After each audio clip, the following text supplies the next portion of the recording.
Sesuai janji saya di video sebelumnya untuk mereview secara maraton, kali ini saya akan coba membahas sequel film Rurouni Kenshin yang berjudul Kyoto Inferno. Dalam film ini, Kenshin akan berhadapan dengan musuh bebuyutannya yang bernama Makoto Shishio. Shishio sendiri adalah mantan samurai yang melakukan pemberontakan kepada pemerintah baru di era Meiji sekarang. Apakah Kenshin akan berhasil menghentikan kudeta Shishio? Langsung saja kita bahas filmnya. Seperti biasa, jika kalian suka dengan videonya bisa subscribe channel ini. Oke, tanpa banyak berspoiler lagi, kita simak saja videonya dan tetap video wae.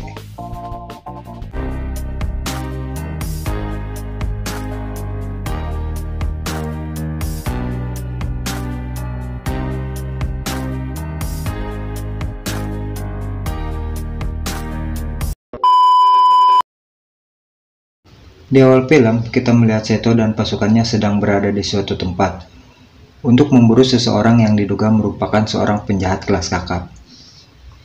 Namun yang terjadi di tempat itu, pasukan Seto seperti kewalahan menghadapi serangan dari si penjahat, yang tampaknya sudah mengetahui rencana Seto sebelumnya.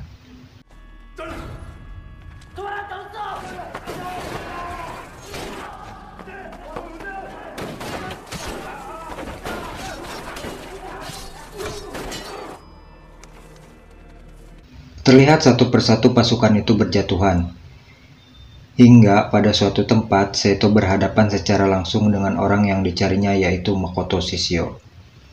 Mereka terlibat suatu perbincangan.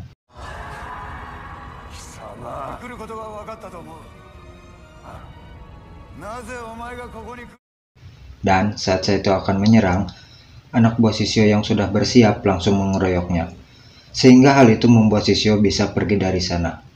Dan film Kyoto Inferno pun dimulai.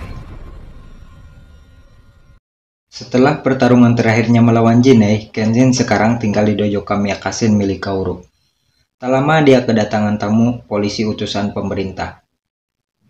Mereka mengatakan bahwa Kenshin ditunggu oleh Tuan Okubo, yang tak lain adalah Menteri Dalam Negeri saat itu. Namun Sanosuke melarang Kenshin untuk pergi, karena mereka pasti akan memberikan masalah. Sanosuke pun mengatakan jika mau membawa Kenshin, maka mereka juga harus membawanya. Kemudian mereka pun tiba di kantor Tuan Okubo. Tanpa basa-basi, Tuan Okubo memberitahu perihal pemanggilan Kenshin ke kantornya.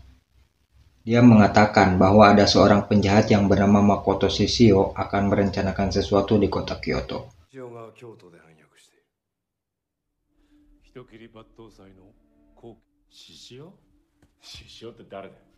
Lalu Sanosuke menanyakan siapa itu Makoto Shishio. Shishio adalah seorang samurai sama seperti Kenshin. Di era Tokugawa dulu, dia adalah seorang ahli pedang yang ambisius dan tak mengenal ampun kepada musuhnya. Dalam pertempuran Toba Fushimi, Shishio juga ikut andil dalam perang itu. Dan saat era Kesogunan Tokugawa berakhir, Shishio dieksekusi oleh samurai lain. Mereka menghabisi Shishio dan mayatnya dibakar.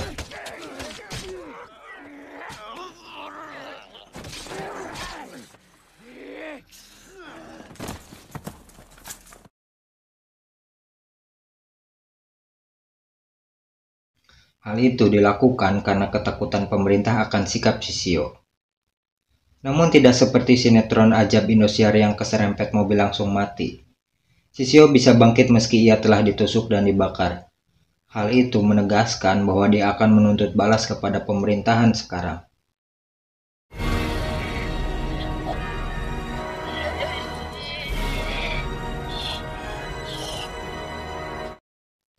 Jelas Sanosuke geram mendengar hal itu, karena mereka melibatkan Kenshin atas akibat yang sudah mereka lakukan kepada Shishio. Sebagai keuntungannya, anak buah Tuan Okubo mengatakan bahwa jika Kenshin mau membantu pemerintah, maka catatan opium milik Megumi akan dihapus. Okubo pun memberikan waktu 7 hari untuk Kenshin mempertimbangkan tawarannya. Di tempat lain, Okubo yang sedang melakukan perjalanan, ternyata dia diikuti oleh anak buah Shishio yang bernama Sojiro. Kemudian Sojiro masuk dan mulai membunuh Okubo. Hal itu dilakukan sebagai bentuk peringatan bahwa Shishio tidak main-main dalam melakukan pemberontakan. Seketika berita itu mengagetkan semua orang yang ada di sana. dan menjadi topik utama kala itu.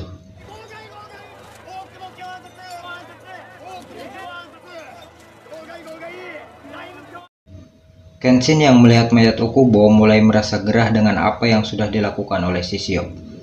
Hal tersebut ditambah dengan banyaknya korban dari pihak kepolisian.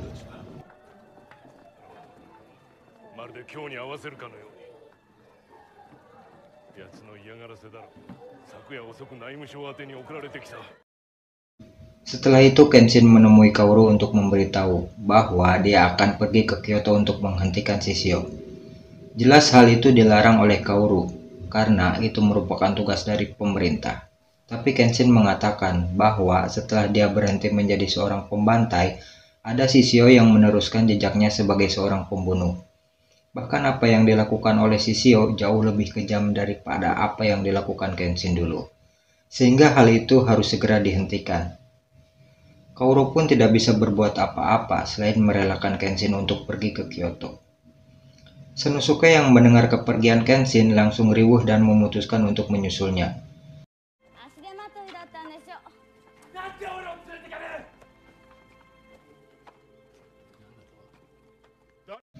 Dan saat di perjalanan, Sanosuke dihadang oleh seseorang yang menanyakan keberadaan Kenshin. Lalu siapakah orang itu? Nanti kita akan mengetahuinya. Jelas hal itu membuat Sanosuke marah dan mengajaknya untuk bertarung.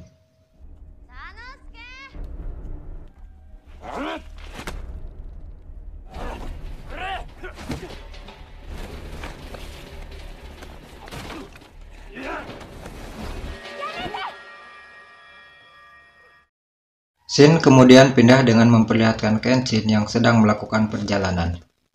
Saat sedang mengambil air, tiba-tiba pedangnya dicuri oleh seseorang. Namun tampaknya itu bukan masalah, karena Kenshin bisa dengan mudah mengambilnya kembali. Saat Kenshin sudah mengambil pedangnya kembali, secara tiba-tiba,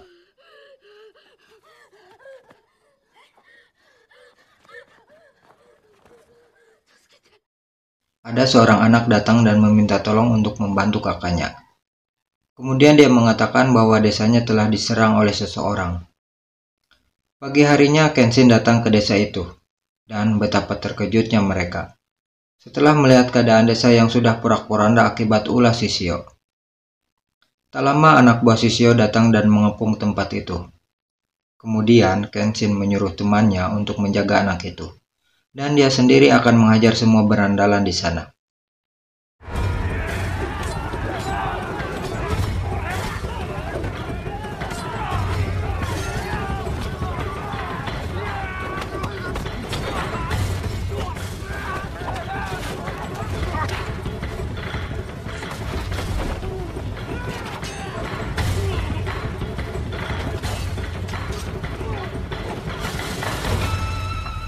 Setelah itu Sojiro datang ke sana dan mengajak Kenshin untuk menemui Shishio. Lalu mereka berdua pun bertemu. Kenshin mengatakan kenapa Shishio menyerang desa kecil seperti ini. Dan kita akan dibuat geram dengan alasan Shishio menyerang desa itu. Dia mengatakan bahwa pemandian di desa itu bagus. Dan jika tidak memakai perban, maka dia akan menakuti semua orang di sana. Sehingga dia memutuskan untuk membantai semua orang di desa itu. Kenshin yang sudah ambekapegung menantang Shishio untuk bertarung. Tapi Shishio menyuruh Sojiro untuk mewakilkannya, dan mereka berdua pun bertarung.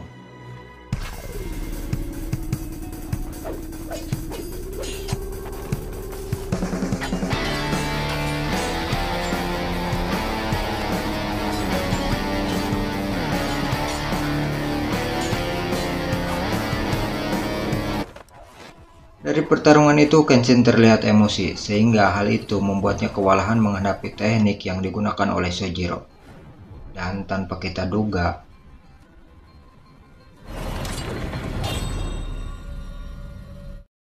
Sojiro berhasil mematahkan pedang milik Kenshin. Tapi Sojiro tidak membunuh Kenshin saat itu, karena jika itu dilakukan maka film akan cepat selesai. Sojiro pun mengatakan bahwa Kenshin harus mempersiapkan pedang baru untuk pertarungan selanjutnya.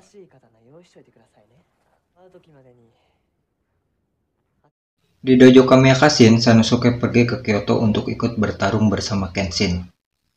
Kemudian scene berganti dengan memperlihatkan Kenshin yang kembali bertemu dengan wanita yang mencuri pedangnya. Ternyata dia adalah Misao, anggota pasukan elit Onin Wanbashu, sebuah organisasi ninja pimpinan Oshishinomoru, orang yang mengajar Sanosuke di awal film tadi. Setelah itu dia mengajak Kenshin ke rumahnya.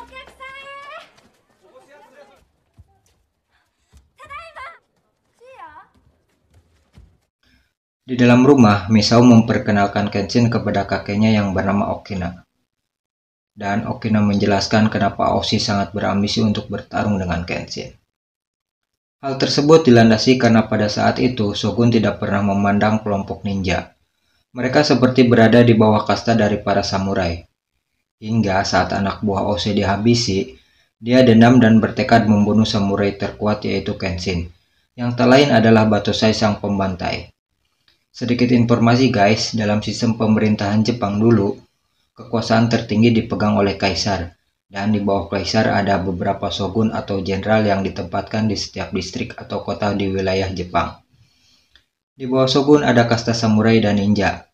Samurai sendiri merupakan prajurit pimpinan shogun yang ahli dalam bertarung dan identik dengan senjata katana. Sementara ninja adalah kelompok yang ditugaskan untuk fokus mencari dan mengumpulkan informasi. Namun mereka juga bisa diandalkan untuk bertarung. Koreksi jika saya salah. Lanjut. Namun Kenshin menanggapi dingin hal itu, karena fokusnya saat ini adalah menghentikan Makoto Shishio. Di tempat lain Shishio mulai menggalang kekuatan, dan mengumpulkan 10 pendekar pedang terbaiknya.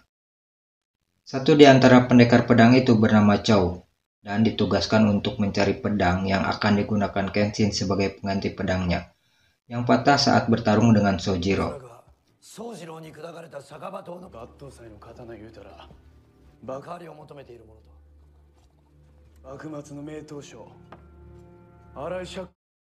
Singkat cerita, Kenshin pergi ke rumah Sakuarai, orang yang membuat pedang Sakaba untuk Kenshin. Tapi di sana dia bertemu dengan anaknya yang bernama Seiku, karena Sakuarai sendiri telah meninggal. Lalu Kenshin meminta dia untuk membuatkan pedang. Namun Seiku menolaknya karena dia sudah tidak membuat pedang lagi. Kenshin pun pergi dari tempat itu.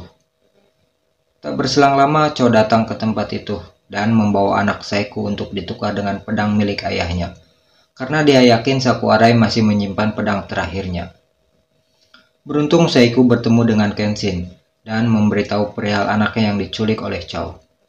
Kenshin pun langsung pergi menemui Chow dan bertarung dengannya.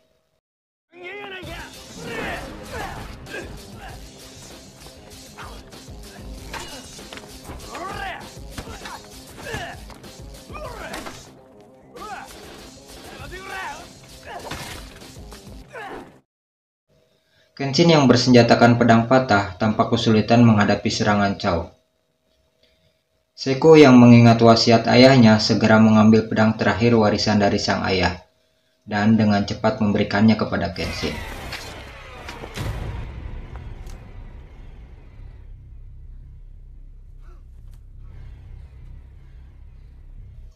Ketika menerima pedang itu, aura Kenshin berubah dan membangkitkan kembali jiwa Batosai sang pembantai.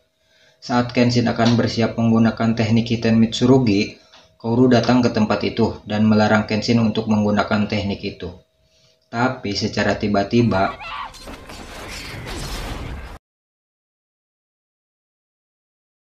Kenshin menggunakan teknik itu dan menebas leher Chow, tapi dia tidak modar, karena ternyata pedang itu adalah pedang bermata terbalik. Setelah pertarungan berakhir, Kenshin meninggalkan tempat itu. Sementara itu, Shishio mempersiapkan pasukannya untuk menyerbuk Kyoto. Di dalam penjara, Chow diinterogasi oleh Saito, dan dengan mudah membocorkan rencana Shishio.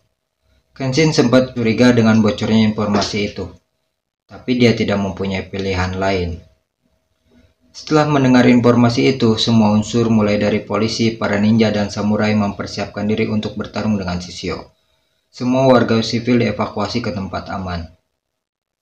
Malam harinya pertempuran akan segera dimulai. Di sana tampak juga Kaoru yang akan ikut dalam pertempuran itu, tanpa ia tahu bahwa itu akan menjadi sumber masalah bagi Kenshin. Tak lama anak buah Shishio datang, dan pertempuran pun dimulai dengan ulah anak buah Shishio yang membakar tempat itu. Bentrokan pun tak dapat dihindarkan. Tampak Kenshin dan Saito turun ke medan pertempuran dan mulai menghabisi anak buah Shishio.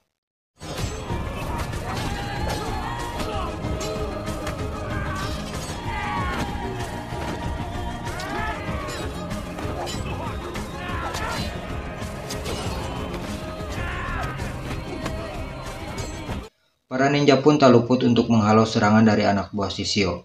Sanosuke juga datang ke sana untuk membantu Kenshin.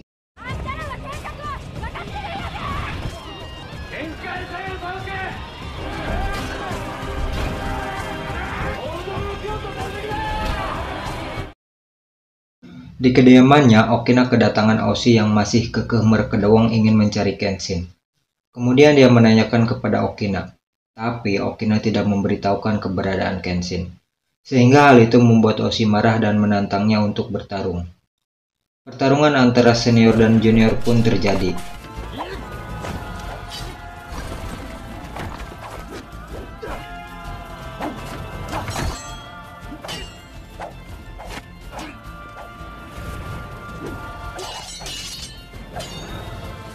Di waktu yang sama, Kenshin melihat keberadaan Shishio dan mulai mengejarnya.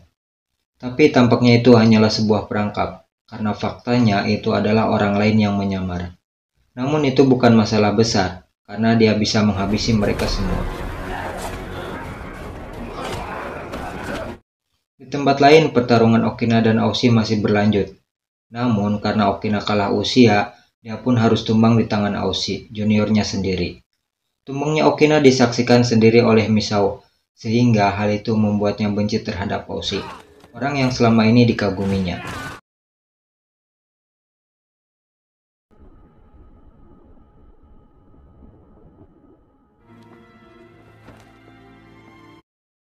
Pertempuran di Kyoto pun selesai dengan kalahnya anak buah Shishio. Tapi hal itu terasa janggal, karena Shishio dan ke-10 pendekar pedangnya tidak ada di tempat itu. Dan ternyata pertempuran di sana adalah umpan, karena sebenarnya adalah penyerangan di Edo, yang merupakan pusat pemerintahan Jepang kala itu. Menyadari ada yang tidak beres, Kenshin segera pergi untuk mencari Kaoru. Dan benar saja, ternyata Kaoru diculik oleh Sojiro. Dengan bergegas, Kenshin mengejar Sojiro, hingga sampai di kapal milik Shishio, dan Kenshin pun sudah ditunggu oleh Shishio itu sendiri. Kemudian Kenshin bertarung dengan anak buah Shishio, namun fokus Kenshin bukan kepada pertarungan itu, tapi kepada Kaoru, sehingga dia kewalahan menghadapi semua serangan dari anak buah Shishio.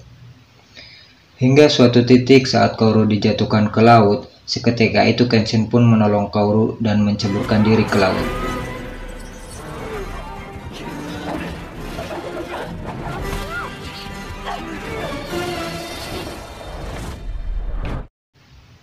Singkat cerita, Kenshin terdampar di pantai dan ditemukan oleh seseorang kemudian membawanya pergi. Lalu siapakah orang itu? Nanti akan terjawab di film ketiganya, karena film Rurouni Kenshin Kyoto Inferno telah selesai. Si Diding makan kerudung, ending yang menggantung. Itulah guys film Rurouni Kenshin Kyoto Inferno dengan ending yang membuat kita penasaran. Di video selanjutnya masih akan membahas trilogi film Kenshin yang berjudul Rurouni Kenshin The Legend End, dan dengan alur cerita yang lebih seru tentunya. Akhir kata, saya dan para PHB atau pasukan Hudang Berang mengucapkan terima kasih dan tetap di DIY.